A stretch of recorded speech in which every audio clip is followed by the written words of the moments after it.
오늘 저는 진정한 힘을 가져라, 그런 제목으로 하나님의 말씀을 전하겠습니다. 저의 아버님은 살아계시면 올해가 96세이십니다. 그런데 아버님은 11년 전에 하나님의 나라로 가셨습니다. 저희 아버님의 삶을 제가 돌아보면 아버님은 참 파란만장한 삶을 살아내셔야 했습니다. 일본이 우리나라를 통치할 때 일제강점기 시절에 아버님의 삶은 그 고통 자체였습니다. 제가 종종 들으면서 자랐습니다. 일본에서 가장 춥고 눈이 가장 많이 내리는 바로 러시아와 접경 지역인 홋카이도, 북해도로 끌려가셨죠. 강제징용으로 탄광에서 연탄을 캐내는 탄부로 3년을 지내야 했습니다. 장티푸스에 걸려서 사경을 헤맸다고 하셨습니다. 함께 갔던 12명 가운데 3명이 일본 땅에서 돌아가셨습니다. 저희 아버님은 병을 안고 돌아오셨죠. 계속해서 수천 미터 깊이에 있는 탄광에서 탄을 캐서 그런지 계속 기침을 하셨습니다. 폐가 좋지 않으셨죠. 호흡기 질환을 늘 달고 사셨습니다. 그 뒤로 6.25 동란이 났고 저희 집에는 여러분이 아시는 대로 두 분의 큰아버님께서 공산당의 앞잡이들에 의해서 죽창에 찔려서 돌아가셨습니다. 아버님은 대구로 피난을 가셨고 또 대구에서 피신해 있다가 다시 이제 돌아오실 때 폐병에 걸린 만덕이라는 아저씨와 함께 돌아왔습니다. 자, 우리 아버님이 어떻게 삶을 사셨을까? 참 어려운 삶을 살아내셔야 했습니다. 자, 왜 이런 일제에 36년의 식민지로 고통을 받으며 살아야 했을까? 또 6.25와 같은 전쟁은 왜 터졌을까?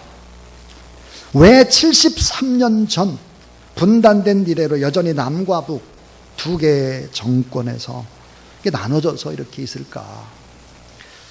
왜 두 개의 이념으로 갈라져 살까? 왜 강대국의 틈바길 속에서 약소민족으로 살아갈까?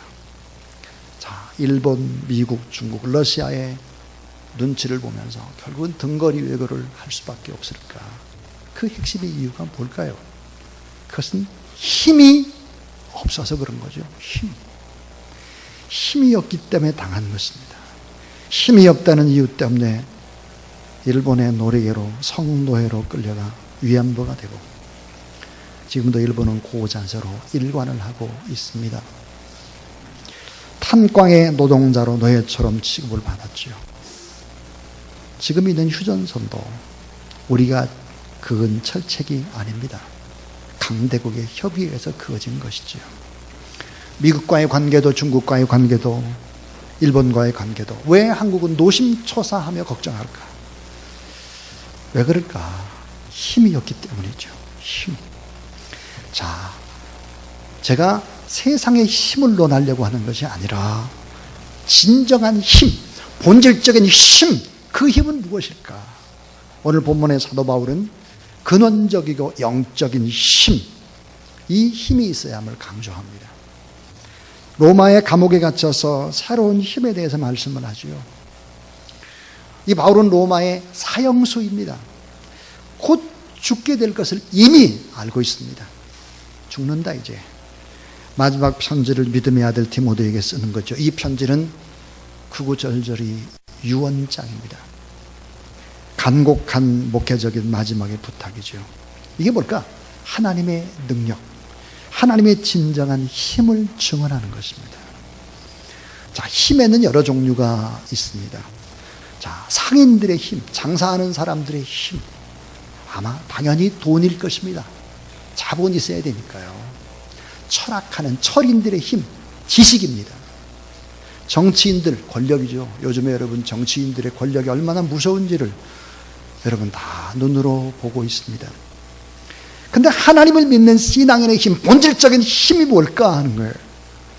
로마서 1장 17절은 이렇게 말씀합니다. 복음에는 하나님의 의가 나타나서 믿음으로 믿음에 이르게 하나니 기록된 바 오직 의인은, 따라해 주세요, 믿음으로 말미암아 살리라. 믿음의 힘입니다. 세계를 움직이는, 오늘 이 본문에 보면 세계를 움직이는 로마의 힘, 그 감옥에서 사도 바울이 말하는 믿음의 구체적인 힘은 뭘까? 로마를 뒤집을 수 있는 힘. 로마라는 나라, 기독교를 공인할 수밖에 없었던 그 힘, 313년대 기독교를 국교로 받아들일 수밖에 없었던 그 힘이 뭘까 하는 거예요. 그 힘. 오늘 우리 한국 사회에 절실히 요구되는 것은 바로 이런 본질적인 힘입니다.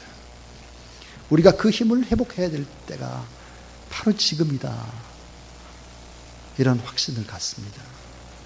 자, 오늘 본문 속에서 진정한 힘이 뭘까 하는 것이죠. 따라하세요. 청결한 양심이 힘입니다. 청결한 양심이 힘이다 그랬습니다. 청결한 양심. 오늘 3절에 내가 밤낮 간구하는 가운데 쉬지 않고 너를 생각하여 청결한 양심으로 조상적부터 섬겨오는 하나님께 감사하고 그랬습니다. 조상적부터 섬겨오는 하나님, 그 하나님을 믿는 사람들의 특징이 뭐야 하느냐? 청결한 양심이라는 거죠. 자, 여러분, 성경에는 양심에 관한 이야기들이 몇 가지가 나오는데 세 가지의 양심이 있다 그랬습니다. 세 가지의 양심. 그 한 가지가 뭐냐면 디모데전서 4장 2절에 이렇게 말씀합니다. 자기 양심이 화인을 맞아서 외식함으로 거짓말하는 자들이라 그랬습니다. 화인 맞은 양심이 있다 그랬습니다. 죄를 범하고도 부끄러워하거나 가책을 받지 않은 뻔뻔한 양심, 이게 화인 맞은 양심입니다. 또 하나 디도서 1장 5절에 더러운 양심이라고 성경은 얘기합니다. 죄악에 오염된 더러운 양심, 인격과 윤리가 추잡한 것입니다. 그런데 오늘 디모데후서 1장 3절에 보니까 청결한 양심 그랬습니다. 죄악에 오염이 되질 않았습니다. 여러분, 죄악에 오염이 돼도 주님의 십자가 앞에서 날마다 내 가슴을 치면서 자기를 성찰할 수 있는 사람, 이런 사람이 어때요? 맑고 깨끗한 양심을 가진, 그래서 하나님의 영광을 발휘하는 자들이다 그랬습니다. 청결한 양심이 힘이다, 이 말은 무슨 말일까요? 인격이 힘이다, 그 말이에요. 인격이 힘입니다. 자, 여러분, 인격이라는 힘이 만약에 존재하지 않는다면 어떻게 될까? 이 사회가 경제가 좋아진다고, 뭐 경제가 좋아지면 다 이 땅에 아름답게 살 수 있는 사회처럼 그렇게 떠들어대고 있지만 사실 그렇지 않습니다. 인격에 힘이 없는데 돈을 많이 가져야 무슨 의미가 있습니까? 더 타락하는데.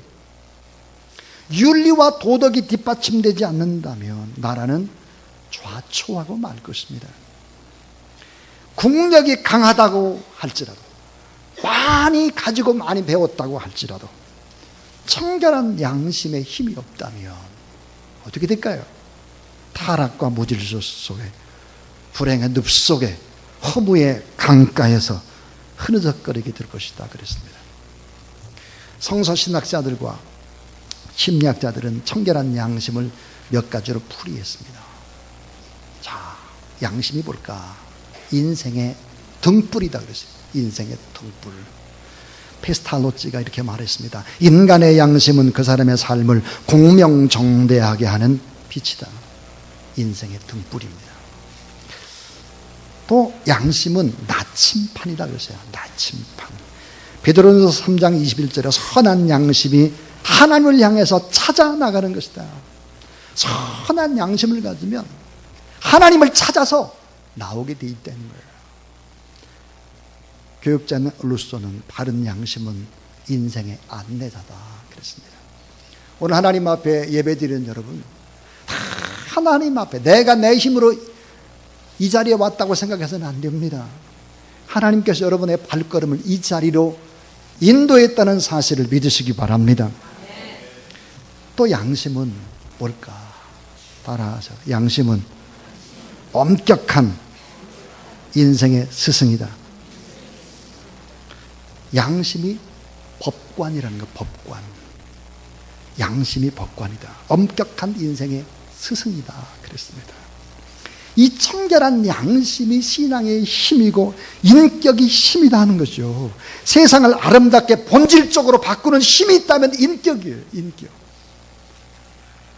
저는 새벽 기도에 나올 때마다 저희 교회 앞에 쓰레기가 수북히 쌓이는 모습을 봅니다. 교회 입구 옆에 주사랑교회를 날리는 기도하는 손이 있는 바위, 그리고 바로 그 전주 옆에 언제나 담배꽁초, 쓰레기, 별별 것들이 버려집니다. 몰래 이사를 가면서 정말 버려진 쓰레기들이 이루 말할 수 없습니다. 양심과 함께 버려지고 있는 거죠. 요즘은 교회 앞에 새벽 기도 때마다 올 때마다 쌓여지고 있는 것이 있어요. 크지도 않아요. 요만한, 명암보다 조금 큰, 딱딱한, 명암보다 조금 큰 건데 이렇게 쓰여져 있습니다. 급전 필요하신 분 전화 한 통이면 빌려줍니다. 아주 간단합니다. 이걸 슉슉 뿌리고 돌아다닙니다. 참 이해할 수 없습니다. 최근에는 아우디차 앞에 그 밤바 있잖아요. 밤바 떨어진 걸 또 갖다 버렸어요. 참 이해할 수 없죠. 때로는 참담합니다. 제가 청소를 하고 교육자들이 청소를 해보죠. 많은 시간을 낭비하는 것이죠. 결국은 힘을 뺏기는 거죠. 힘을. 어제도 마찬가지였습니다. 어제 설교를 마치고 뒤늦게 집에를 가는데 화단 옆에 요만한 봉투가 있었습니다. 웬 봉투인가 하고 봤더니 흙이에요. 흙. 그 흙과 함께 그 옆에다가 그거를 들고 온 장갑까지 놓고 갔어요. 사랑하는 여러분, 이런 청결한 양심과 인격의 힘이 되지 않는 나라, 얼마나 많은 시간을 낭비하는 것입니까? 얼마나 많은 사람들이 어려움을 당하는 거예요. 요즘 정치인들의 양심을 봅니다. 참 안타깝죠. 오늘 하나님 앞에 예배드리는 우리 어떻습니까? 예수 그리스도를 믿는 사람들, 청결한 양심, 이게 신앙인의 힘이다. 여러분, 청결한 양심, 인격의 힘을 갖는 변화된 여러분이 다 될 수 있기를 주의 이름으로 축원합니다. 두 번째의 힘입니다. 따라하세요. 눈물의 기도가 힘입니다. 디모데후서 1장 4절에 내 눈물을 생각하여 너 보기를 원하면 내 기쁨이 가득하게 하려 함이니 그랬습니다. 눈물의 기도입니다. 기도 없는 신앙생활이 뭘까요? 송장이죠. 해골과 같은 거예요. 죽은 겁니다. 시체, 생명력이 없죠. 자, 신앙생활, 진정한 신앙의 힘이 뭘까? 기도입니다. 예수님께서 십자가를 지시기 전에 간곡하게 부탁한 것이 있죠. 시험에 들지 않도록 깨어있어 기도하라. 기도하지 않으면 어떻게 될까요? 시험에 빠져서 넘어지는 거예요. 자, 육신이 약하기 때문에 기도해야 한다 그랬습니다. 기도하지만 육신이 너무 약해서 실패해도 일어나기가 어려워요. 또 십자가를 바라주고 주님을 따라가기 위해서 기도하라고 말씀했습니다. 기도의 힘, 기도의 능력이 아니면 십자가를 지고 주님의 뒤를 따라가는 제자가 될 수 없다 그랬어요. 그리고 눈물의 기도를 하라 했습니다. 자, 예수님이 십자가를 메고 골고다의 언덕으로 올라가고 있었습니다. 예수님의 뒤를 따르는 예루살렘의 딸들이 막 통곡으로 울었습니다. 예수님이 돌아서서 울고 있는 예루살렘의 딸들을 바라보면서 이렇게 말씀을 했습니다. 여러분 따라하세요. 울지 말고 울어라. 울지 말고 울어라 그러세요. 이 말은 예루살렘의 딸들아, 나를 위해서 울지 말고 너와 내 자녀를 위해서 울어라 그랬습니다. 울지 말고 울어라. 나를 위해 울지 말고 너를 위해서 울고 너의 자녀를 위해서 울어야지. 눈물의 기도를 하라고 부탁을 하셨죠.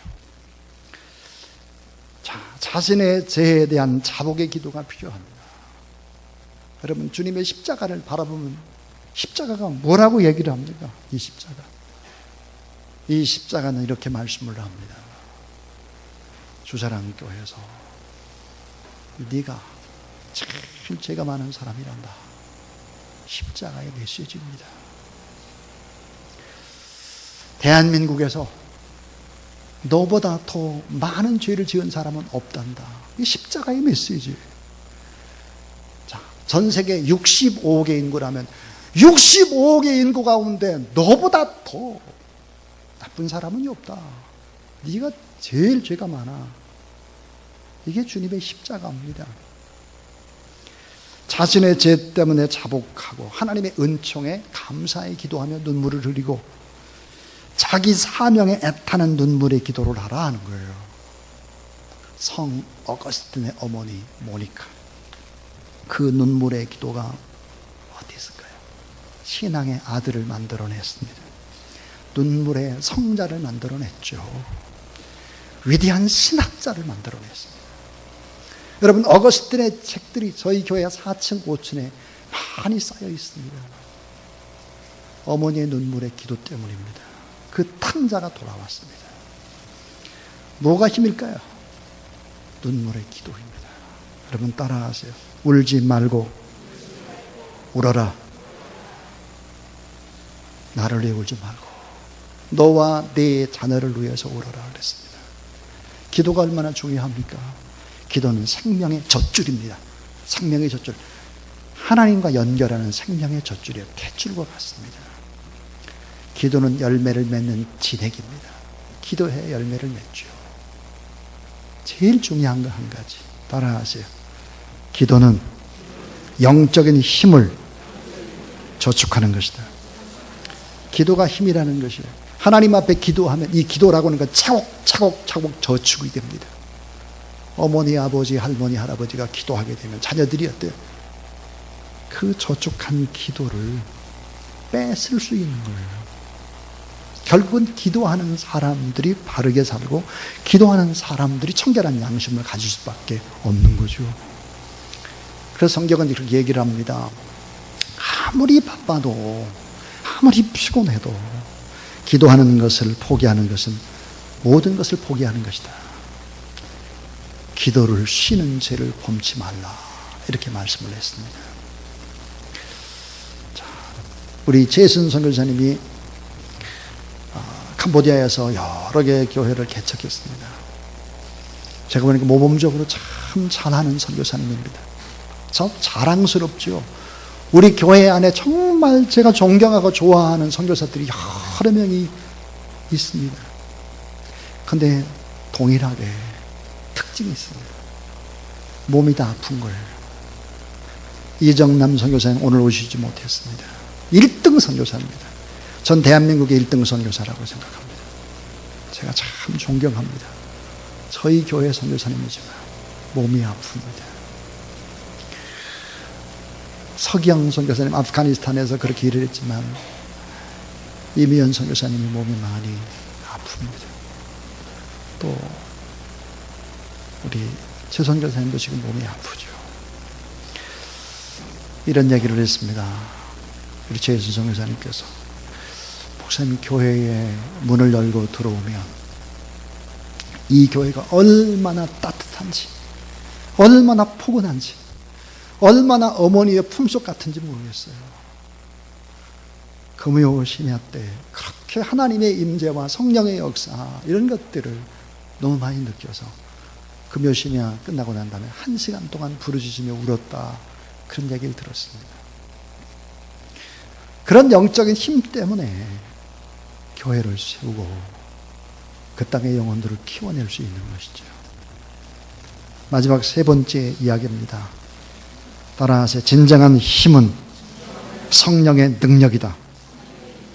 자, 여러분, 진정한 힘이 성령의 능력입니다. 일본이 아무리 강해도 이것만큼은 우리를 따라올 수가 없습니다. 중국이 대부분의 선교사님들을 쫓아내고 있습니다. 중국이 아무리 거대해도 이것만큼은 우리가 잘할 수 있는 것입니다. 미국도 마찬가지죠. 이것만큼은 우리처럼 새벽 기도하고 수요예배 금요 처리하고 이렇게 우리 교회도 1부, 2부, 3부, 4부 예배가 있고 우리처럼 더 많이 기도하고 봄에 1000시간, 가을에 1000시간 이거를 20년 이상 우리가 잘할 수 있는 것이죠. 진정한 힘입니다.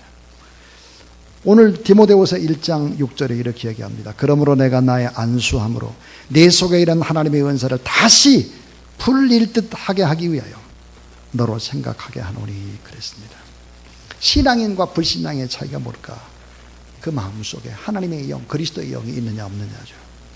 로마서 8장 9절에 보니까 만일 너희 속에 하나님의 영이 거하시면 너희가 육신에 있지 아니하고 영에 있나니 누구든지 그리스도의 영이 없으면 그리스도의 사람이 아니라 그랬습니다. 자, 복음서의 맨 뒷부분의 제자들의 모습 전부 다 넘어지고 배반하고 타락을 합니다. 근데 사도행전 2장에 들어서면 이들이 완전히 바뀌죠. 그 바뀐 핵심 요소가 뭘까요? 성령의 능력입니다. 성령의 능력을 받고 난 제자들이 어떻게 바뀌었을까? 약한 사람이 강해졌고 비겁한 사람들이 담대해졌고 세속적인 사람이 신령한 사람이 됐다 하는 거예요. 성령의 힘으로 싸워서 이겼습니다. 마귀를 이기고 사자 굴 속에서도 타협하지 않고 고난 속에서도 믿음을 지켜나갔습니다. 이 같은 능력의 힘, 청결한 양심의 힘, 눈물의 기도의 힘, 힘으로 되지 않고 능으로 되지 않기 때문에 성령 충만한 그 힘, 이 진정한 힘이 결국은 승리를 가져왔습니다. 시험과 환난에서 승리를 하죠. 이 세상 죄악 권세에서 승리를 하죠. 그리고 복음을 힘차게 전하고 교회를 세우고 하나님 나라를 확장해 갔습니다. 이 힘이 바울이 AD 66년에서 67년 그 사이에 선교를 합니다. 그런 시간이 지났죠. 313년에 노마는 기독교를 받아들일 수밖에 없었습니다. 기독교를 공인했죠. 국교로. 노마를 뒤집을 수 있는 새로운 힘, 진정한 힘, 그 힘은 바로 오늘 본문의 청결한 양심이었습니다. 과인 맞은 양심, 더러운 양심, 이런 양심이 아니라 청결한 양심, 인격의 힘이 있어야 된다. 또 하나, 눈물의 간절한 기도입니다.